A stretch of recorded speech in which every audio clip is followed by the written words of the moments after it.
Play गो।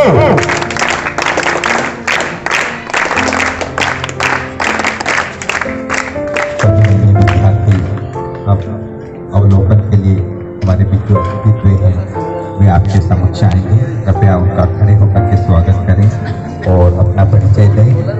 और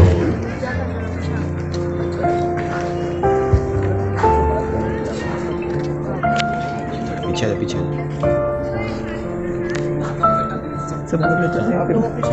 बैठ जाओ, बैठ जाओ सभी लोग,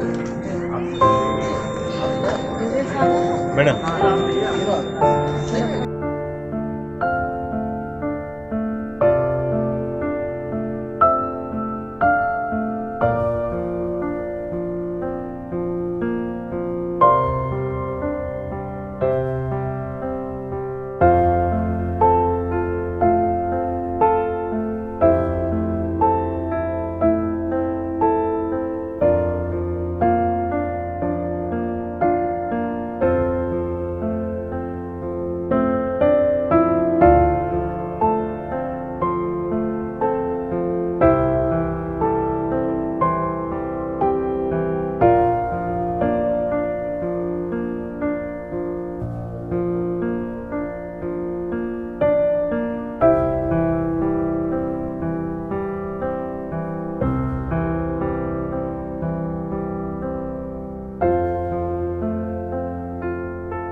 नाम रोहित मंडलोई है और मैं कक्षा 8वीं में पढ़ता हूँ और मेरे विद्यालय का नाम शासकीय माध्यमिक विद्यालय मोठापुरा है और मेरे टॉपिक का नाम जैविक खेती एवं पशुधन है और मेरा उपविषय है पर्यावरण संबंधित चिंताएं। तो जैसा कि हम देखते हैं किसान को अपने खेतों में बहुत कम मुनाफा होता है, इसलिए हमने यह प्रोजेक्ट तैयार किया है। तो किसान को कैसे मुनाफा हो सकता है मैं आपको बताऊँगा। सबसे पहले किसान कुछ गाय खरीदेगा और कुछ गायें दान में मिल जाएगी और सस्ते दामों में भी मिल जाएगी।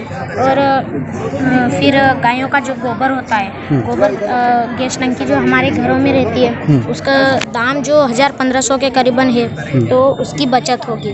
फिर गाय के जो बछड़े होते हैं बड़े होकर बैल बनते हैं जिनका उपयोग हम हमारे खेतों में कर सकते हैं। फिर कुछ नीले एवं हरे ट्रैप लगाएंगे जिस पे जो कीट पतंगे होती है वो उसकी तरफ आकर्षित होगी। फिर कुछ चिड़ियाओं के स्टैंड लगाएंगे जिस पे चिड़िया आकर बैठेगी और कुछ कीड़े मकोड़े खाएगी। फिर किसान के पास यदि ज़्यादा खेत है तो उसमें 1 एकड़ में फूलों की खेती कर सकता है। जो फूलों की खेती में उसको क्या फ़ायदा होगा कि फूलों की जो माला बनाकर बेचेगा उससे भी किसान को बहुत अच्छा मुनाफा होगा। फिर गवर्नमेंट की तरफ से जो डिब्बे बॉक्स में मधुमक्खियाँ दी जाएगी उसमें शहद वगैरह ये करके बेच सकता है। फिर गाय के गोबर से जैविक खाद बना सकता है, गोमाती से जैविक कीटनाशक बना सकता है। फिर हमने ये नीम स्प्रे तैयार किया, इसमें पत्तियों को उबाला और उसको छान लिया। फिर ये मिर्च, अदरक, लहसुन, प्याज का अर्क बनाया इसको मिक्स करके। इससे हम कीट पतंगों को भगा सकते हैं पत्तियों पे स्प्रे करके। फिर इसका उपयोग हमने हमारे किचन गार्डन में किया है। इसके हमारे ये परिणाम ये मिले ये, और इसकी जो ये लाभ हुआ उसको मतलब ये सब्जियां अधिकतम होगी, मतलब अच्छी फसल आई। ये जो है ना ये हमने हमारे आधे गांव को खिलाई सब्जी, इसका हमें बहुत अच्छा फ़ायदा हुआ। और जैविक खेती करने से पर्यावरण स्वस्थ रहता है, हमारे स्वास्थ्य पे भी हमारे स्वास्थ्य के लिए भी लाभदायक है और पर्यावरण भी स्वस्थ रहता है।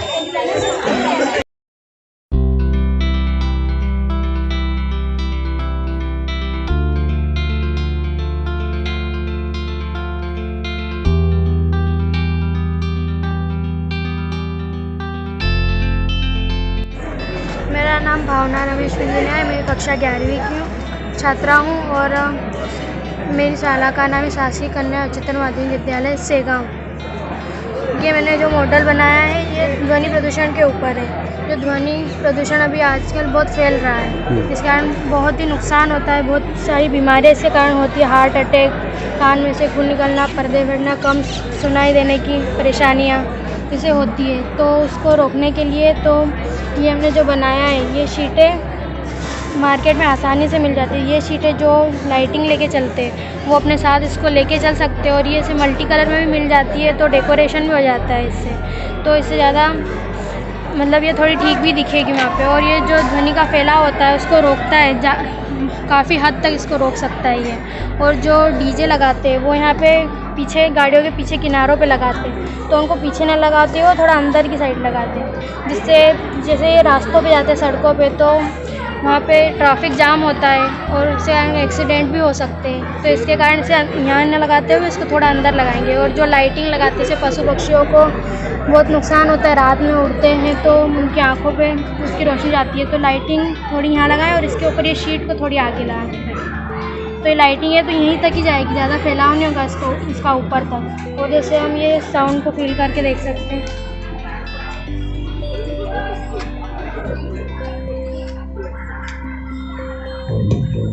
जैसे ये यहाँ पे हाथ ला के देखते हैं तो ये वाइब्रेट होता है। ये शीट अगर इसके सामने यहाँ पे ला के देखेंगे तो ये इसमें कम ज़्यादा फील नहीं होगा या फिर बहुत ना के बराबर होगा। और जैसे किसी चीज़ पे रखते हैं तो वो भी बहुत वाइब्रेट होती है। जैसे ये इस पर लगाती है, टेबल वाइब्रेट हो रही है तो इसको इस पे न रखते हुए ऐसी शीटें रखेंगे उसके ऊपर रखेंगे तो कम वाइब्रेट होगा, बहुत ही कम।